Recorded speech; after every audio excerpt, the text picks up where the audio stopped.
नमस्कार दोस्तों, आपका स्वागत है अपने YouTube channel freedom coaching classes centre में। तो हमने फर्स्ट वीडियो में देखा था, हम लोग फर्स्ट वीडियो में देख चुके थे कि प्रश्नावली 1 से लेकर हम लोग 5 तक, ठीक है। ये देखिए प्रश्नावली 1 से लेकर हम लोग 5 तक सॉल्व कर लिए थे। ये 5 तक हम लोग सॉल्व कर लिए थे। आज हम लोग स्टार्ट करेंगे 6 से लेकर 11 नंबर तक, ठीक है। 6 से लेकर 11 नंबर तक आज बनाएंगे, तो वीडियो के साथ बने रहिए। चलिए वीडियो को शुरू करते हैं।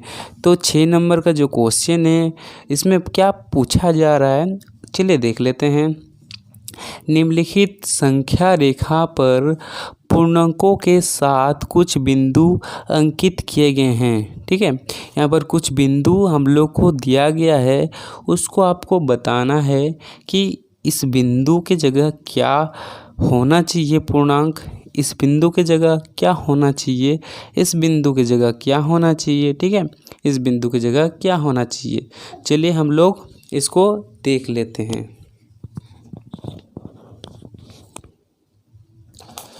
तो हम लोग पहले हम क्या किए, इसको कॉपी में बना लिए, ठीक है। तो देखिए ये जो 14 है, 14 के बाद क्या आता है दोस्तों, 14 के बाद 13 आएगा, यानी कि यहाँ इसके बीच क्या लिखाएगा, -13, ठीक है। क्या लिखाएगा, -13 लिखाएगा। अब उसके बाद 12 के बाद क्या आता है, देखिए -11, यहाँ ऊपर में लिख दे रहे हैं, आपको समझ में आ जाए। इस बिंदु के जगह ही हम लोग को अंकित करना है, ठीक है। अब 8 के बाद क्या आता है, 8 के बाद आता है -7। ये जो लकीर है यहाँ पर आएगा हम लोग का -6, ठीक है। क्या आएगा, -6। और ये जो बिंदु है यह जगह आएगा क्या, -5, ठीक है। और यहाँ जो बिंदु अंकित किया हुआ है दोस्तों, यहाँ पर क्या आएगा, -4 के बाद कौन सा संख्या आता है, -3 आता है, ठीक है। तो हम लोग जो जो संख्या में बिंदु किया गया है वो सबको हम क्या कर रहे हैं, गोल कर दे रहे हैं, जिससे आपको पहचानने में आसानी हो, ठीक है। जो जो संख्या को हम लोग अंकित किए हैं उसको हम क्या कर रहे हैं, गोल कर दे रहे हैं, ठीक है। अब 0 के बाद क्या आता है, 1 लिखेंगे। तो ये जो इस 1 लिखेंगे यहाँ पर, उसके बाद यहाँ पर 2 लिखाएगा इसके जगह, ठीक है। और यहाँ पर 4, और यहाँ पर देखिए 6 के बाद क्या आता है, 7 आता है ना, 7 को भी गोल करेंगे। जहाँ जहाँ बिंदु है वहाँ वहाँ गोल कर रहे हैं, ठीक है, समझ में आना चाहिए आपको। यहाँ पर 8 के बाद क्या आता है, 9 को गोल किए। और यहाँ पर उसके बाद 10, देखिए 10 में भी बिंदु, 10 के बाद 11, तो यहाँ पर 11 में भी बिंदु। तो हम लोग जो देख रहे हैं, जो जो बिंदु को अंकित किए हैं, -13, -11, उसके बाद -7, -5, -3 और 1, 4, 7, 9, 11, इस सब में अंकित किया गया है दोस्तों। क्या किया गया, अंकित, यानी कि बिंदु दिया गया था और आपको उस बिंदु को लिखना है, ठीक है। तो चलिए फटाफट 1 नंबर का क्वेश्चन पढ़ लेते हैं। तो 1 नंबर का क्वेश्चन में है, उपयुक्त संख्या रेखा पर पूर्णांकों के अलावा कुछ बिंदु को अंकित किया गया है, प्रत्येक बिंदु को उचित संख्या यानी कि पूर्णांक लिखिए। चलिए लिख लेते हैं, ठीक है। ए नंबर में क्या करना है, अंकित बिंदु, अंकित बिंदु, ठीक है। तो हम लोग देख रहे हैं, हम लोग क्या क्या देख पाए, -13 देख पाए, उसके बाद -11 देख पाए, उसके बाद -7, उसके बाद -5, उसके बाद -3, उसके बाद क्या देखें, 1, उसके बाद देखें 4, उसके बाद देखें 7, ठीक है। उसके बाद देखें 9 और 11 हम लोग देख लिए, ठीक है। इतना सारा चीज़ को देख लिए। अब इसको सेकंड वाला क्वेश्चन में क्या पूछ रहा है देख लेते हैं किताब में, ठीक है। सेकंड वाला में क्या पूछा जा रहा है, सेकंड में देखिए बोला जा रहा है कि जो अंकित बिंदु का पूर्णांक संख्या को आरोही क्रम में लिखिए, ठीक है। आरोही क्रम में लिख देते हैं। आरोही क्रम का मतलब क्या होता है कि छोटा से बड़ा, ठीक है। अब बी नंबर में आरोही क्रम लिखना है, आरोही क्रम, ठीक है। अब देखिए सबसे छोटा कौन होगा, सबसे छोटा कौन होगा, जो माइनस में है -13 सबसे बड़ा है, लेकिन ये सबसे छोटा होगा क्योंकि माइनस में है। ठीक है, पहले भी आपको बता चुके हैं जो सबसे बड़ा होता है लेकिन उसमें अगर माइनस का चिन्ह होता है तो वो सबसे छोटा बन जाता है। तो चलिए इसको लिख लेते हैं। तो देखिए यहाँ पर लिख लेते हैं। यहाँ पर पहले होगा -13, उसके बाद सबसे छोटा होगा -11, उसके बाद -7, उसके बाद -5, उसके बाद -3। ठीक है, जो माइनस है उसको हम पहले लिख दिए क्योंकि ये सबसे छोटे संख्या हैं। ठीक है, उसके बाद कौन होगा 1, उसके बाद कौन होगा 4, 7, 9 और 11। यही हम लोग का आंसर हो गया। ठीक है, अब सी नंबर में पूछा है अवरोही क्रम में सजाइए। अवरोही क्रम में, ठीक है, अवरोही क्रम में कैसे सजाना है, जस्ट इसका उल्टा कर देना है। देखिए हम लोग 11 को इधर से स्टार्ट करेंगे। ठीक है, कैसे स्टार्ट करेंगे 11, उसके बाद 9, उसके बाद 7, 4, 1, -3, -5 और उसके बाद क्या करना है -7, उसके बाद -11 और -13। ठीक है, तो यहाँ पर आप लोग को दिखाई दे रहा है कि हम क्या किए हैं दोस्तों, यहाँ पर कुछ नहीं किए हैं, सिंपल सी बात है। इसमें हम -13 को इस तरह से लिखे हैं और ये जो 11 है इसको फर्स्ट लिखें क्योंकि ये सबसे बड़ा संख्या है। तो हम लोग आरोही क्रम में क्या करते हैं, सबसे बड़ा संख्या को पहले लिखते हैं, उससे कम छोटा छोटा करके हम लोग सबसे लास्ट में सबसे छोटा वाला संख्या को लिखते हैं। ठीक है, तो ये जो लाइन है इसका थोड़ा सा उल्टा कर दिए हैं, बस यही आंसर हो गया। ठीक है, अब जो 7 नंबर का क्वेश्चन है, पूर्णांक को हम लोग को दिया गया है, आरोही क्रम में इसको सजाइए। ठीक है, और अपने उत्तर पे जांच करके इन्हें एक संख्या रेखा पर अंकित कीजिए। ठीक है, अब इसको पहले क्या करना है, आरोही क्रम में सजाना है, उसके बाद हम लोग को संख्या रेखा पर अंकित कर देना है कि ये 8, -5, 3, 0, -7 और 4 कहाँ होगा। ठीक है, चलिए बना देते हैं इसको। तो चलिए क्वेश्चन को लिख लेते हैं। सबसे पहले क्या क्या दिया गया है, हम लोग को पूर्णांक दिया है। क्या क्या दिया है दोस्तों, पूर्णांक दिया है। पूर्णांक में क्या क्या दिया है, सबसे पहले आप यहाँ पर दिया है 8। ठीक है, क्या दिया है 8 दिया है, उसके बाद -5 दिया है, उसके बाद क्या दिया है 3, 0, -7 और 4 दिया है जी। अब उसके बाद क्या करना है, इसको आरोही क्रम में सजाना है। तो लिख देते हैं आरोही क्रम में सजाइए। कितना इजी मैथ है। तो इसको हम लोग आरोही क्रम में सजा देते हैं। पहले देखते हैं कि इसमें से सबसे छोटा कौन है। तो हम लोग को दिखाई दे रहा है कि -7 के आगे माइनस है, तो ये सबसे छोटा हम लोग देख लिए। ठीक है, उसके बाद 5 माइनस, सबसे जो माइनस होता है वो सबसे छोटा होता है, -4 0 से भी छोटा। अब 0, उसके बाद 3, इसके बाद 8। ये तो आपको समझ में आ गया, जो माइनस में होता है वो सबसे छोटा होता है। ठीक है, तो ये हुआ हम लोग आंसर। अब उसके बाद इसको संख्या रेखा में दर्शाना है। तो चलिए संख्या रेखा बना लेते हैं कॉपी में। तो हम लोग का संख्या जो रेखा है वो रेडी हो चुका है। अब देखिए, अब यहाँ पर आपको क्या करना है, चिन्हित करना है कि 8 कहाँ होगा संख्या रेखा पर। देखिए 8 इधर है। ठीक है, हम लोग संख्या रेखा में दो चीज़ देखते हैं, इधर साइड जो होता है वो प्लस वाला चिन्ह होता है, इधर घटाव वाला चिन्ह होता है। ठीक है, तो 8 को हम लोग क्या करेंगे, गोला लगा देंगे। उसके बाद -5 कहाँ है दोस्तों, यहाँ मिल गया -5 में गोला लगा देंगे। उसके बाद 3, कितना आसान है, 3 में गोला लगा देंगे। उसके बाद 0 में गोला लगा देंगे। उसके बाद -7 में गोला लगा देंगे। उसके बाद -4 में गोला लगा देंगे। बहुत इजी है। ठीक है, अब उसके बाद चलिए नेक्स्ट क्वेश्चन 8 नंबर का क्वेश्चन में पढ़ते हैं। 8 नंबर का क्वेश्चन क्या पूछ रहा है जी, देखिए बोल रहा है कि किसी प्रश्न उत्तरी में सही उत्तर के लिए धनात्मक अंक दिए जाते हैं और गलत उत्तर के लिए ऋणात्मक अंक दिए जाते हैं। यदि जांच उत्तरों, ठीक है, चक्रों में जेकी द्वारा प्राप्त किए गए अंक 15, -5, -10, 25 और 20 थे, तो बताइए अंक में उनके योगों, ठीक है, कितना योग होगा। जब भी यहाँ पर योग का बात करेगा तो आपको ध्यान रखना है कि ये जितने भी जो संख्या हैं उसको क्या करना है, जोड़ना है। ठीक है, क्या करना है, जोड़ना है। ठीक है, और जो जेकी है वो एक लड़का है। ठीक है, चलिए इसको हम कॉपी में समझाते हैं। 8 नंबर का क्वेश्चन में क्या पूछ रहा है, जेकी। ठीक है, जेकी मान लीजिए जेकी कोई लड़का है। ठीक है, ये जेकी जो है कोई लड़का है और इसको इतने अंक प्राप्त हैं। ठीक है, ये जो अंक प्राप्त हैं उसको जो टीचर के द्वारा दिए गए हैं अंक हैं, पहले 15 दिया गया।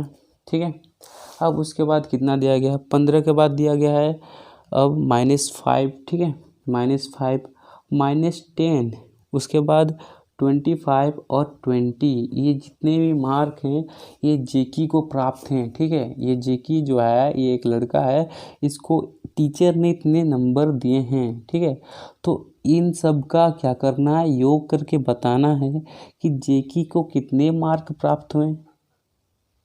चलिए हम लोग इसको बना देते हैं, बहुत ईजी है। ठीक है, इसको बना देते हैं,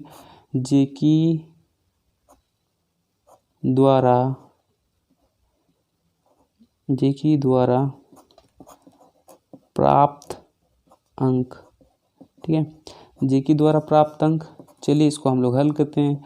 15 जोड़ -5, ठीक है, जोड़ -10। ठीक है, अब इधर ये जो बाकी है इसको लिखेंगे 25 + 20। अब सबको जोड़ दे रहे हैं।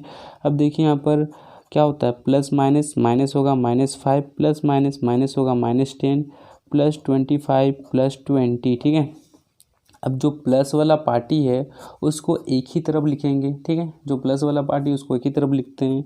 अब 15 + 25 + 20, अब जो जोड़ वाला पार्टी है उसको एक ही तरफ लिखें और घटाव वाला पार्टी को एक ही तरफ लिख देंगे। ठीक है, अब उसके बाद देखिए सबको जोड़िए, कितना होगा, 15, 25 और 20 को जोड़िए, कितना होगा, यहाँ पर हो जाएगा 10, 60 हो जाएगा जी, 60 हो गया।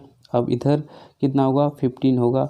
अब इस 60 से 15 को माइनस कीजिए, 7 से 15 को माइनस कीजिए, कितना होगा, यहाँ पर होगा 45। तो जेकी को कितने अंक मिले, 45 मार्क मिले। जेकी को कितने मार्क मिले दोस्तों, 45 मार्क मिले। ठीक है, आप यहाँ तक भी बना देंगे तो आपका सही हो जाएगा। ठीक है, 8 नंबर आपको समझ में आ गया। अब चलिए नेक्स्ट क्वेश्चन में आगे बढ़ते हैं। अब देखिए नेक्स्ट क्वेश्चन है 9वां नंबर। ठीक है, 9वां नंबर क्वेश्चन है, रविवार को श्रीनगर का तापमान -5 डिग्री सेल्सियस था। सोमवार को तापमान कम 3 डिग्री हो गया। सोमवार को श्रीनगर का तापमान कितना था। मंगलवार को तापमान 2 डिग्री सेल्सियस बढ़ गया। मंगलवार का श्रीनगर का तापमान कितना था। ठीक है, अब इसमें थोड़ा सा गौर से देखिए, जो रविवार को है श्रीनगर का तापमान कितना था, -5 डिग्री सेल्सियस। ठीक है, यानी कि बहुत ज़्यादा ठंडा। ठीक है, और सोमवार को तापमान 3 डिग्री कम हो गया। सोमवार को कहाँ पर तापमान कम हो गया, श्रीनगर में। ठीक है, अब सोमवार को श्रीनगर का तापमान कितना होगा बोल रहा है। ठीक है, यहाँ पर सही एग्जैक्टली हम लोग को नहीं पता है कि सोमवार को श्रीनगर में तापमान कितना था। यहाँ पर बोला है कि 3 कम हो गया। तो चलिए इसको बना लेते हैं कॉपी में। तो देखिए दोस्तों, रविवार को श्रीनगर का जो तापमान था वो -5 डिग्री सेल्सियस था। ठीक है, उसके बाद जो नेक्स्ट दिन है वो सोमवार को जो तापमान है वो 3 डिग्री क्या हुआ, कम हो गया। ठीक है, क्या हुआ, कम हो गया। पहले था -5 डिग्री सेल्सियस, कब था, रविवार को। रविवार के बाद सोमवार आता है, सोमवार को क्या हुआ, 3 डिग्री सेल्सियस जो कम हो गया। तो जो कम होता है उस समय हम लोग क्या करते हैं, उस समय हम लोग घटाते हैं। ठीक है, तो यहाँ पर सिंपल सी बात है, घटाएंगे। -5 डिग्री जो सेल्सियस है, 5 डिग्री जो सेल्सियस है उसको कितना से घटाएंगे, -3 डिग्री सेल्सियस से। तो हम लोग का जो आंसर होगा सोमवार को श्रीनगर का जो सही तापमान होगा, यहाँ पर देखिए सोमवार को तापमान कम हुआ, बोला कम। ठीक है, यानी कि घट रहा है।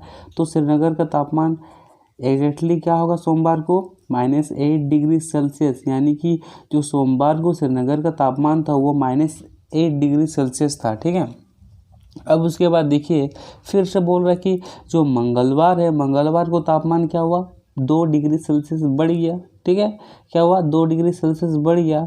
तो मंगलवार को श्रीनगर का तापमान कितना होगा। ठीक है, यहाँ पर क्या हुआ, बढ़ोतरी हुआ, किसमें, तापमान में।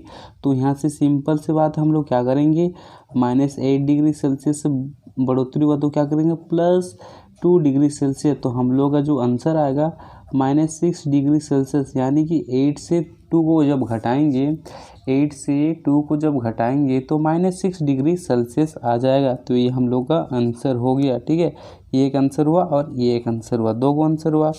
पहला आंसर -8 डिग्री सेल्सियस, दूसरा आंसर -6 डिग्री सेल्सियस निकल गया। ठीक है, अब उसके बाद नेक्स्ट क्वेश्चन है। नेक्स्ट क्वेश्चन बहुत आसान क्वेश्चन है। ठीक है, तो देख लीजिए, मनोज अपने बैंक खाते में 5,000 रुपया जमा करता है। ठीक है, यानी कि 5,000 रुपया जमा करता है। अगले दिन इसमें से इतना रुपये निकाल लेता है। यदि खाते में निकाली गई राशि को ऋणात्मक संख्या रूप में लिया जाता है तो खाते में जमा की गई राशि को कैसे निरूपित करेंगे। किसी निकासी के बाद मनोज के खाते में शेष राशि याद कीजिए। देखिए, यहाँ जो मनोज है वो कोई एक आदमी है, उसका खाता में कितना है, 5,000 रुपया है और उसमें से इतना रुपया वो निकाल लिया। तो सिंपल से इससे इसको घटा देना है तो आंसर आ जाएगा। ठीक है, चलिए इसको लिख लेते हैं कॉपी में सबसे पहले।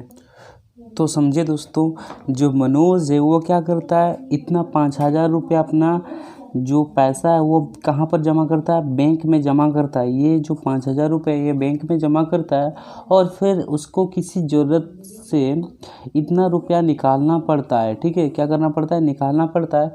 तो बताइए कि उसके पास कितना राशि बचा, उसके पास कितना पैसा बचा, वो समझना है, वो हम लोग को निकालना है। तो उसको कैसे निकालेंगे, तो इससे इसको घटा देंगे तो हम लोग का आंसर निकल जाएगा।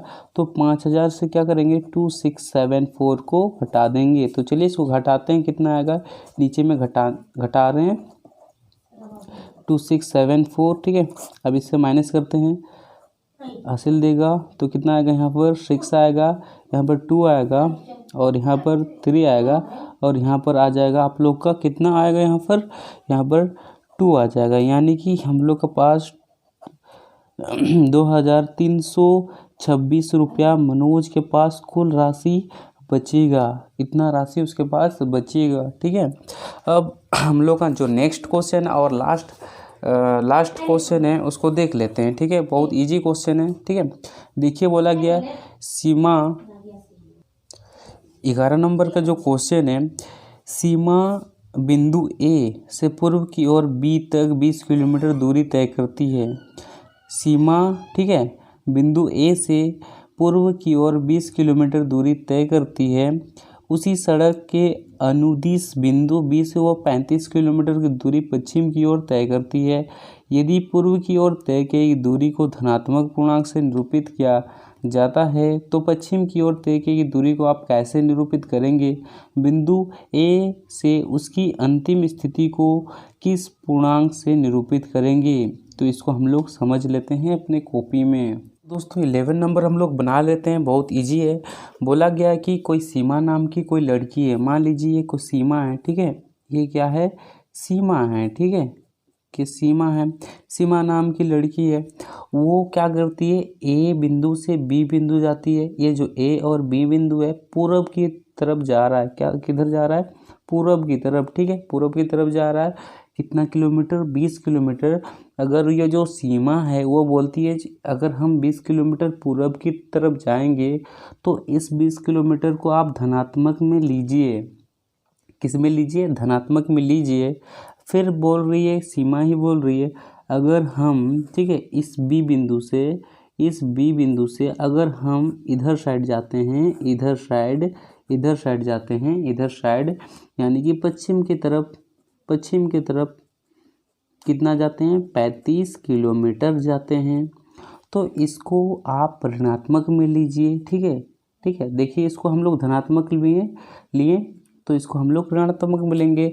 अब इसको हम लोग सोल्व करेंगे तो -35 + 20, अब इससे घटा देंगे तो हम लोग का जो आंसर आएगा -15 आंसर आ जाएगा। ठीक है, आई होप आपको ये समझ में आया रहेगा। अगर चैनल में नए हैं तो चैनल को सब्सक्राइब कीजिए और वीडियो को लाइक कर दीजिए। ठीक है, चलिए मिलते हैं अब नेक्स्ट वीडियो में। आज के लिए इतना ही। जय हिंद, जय भारत।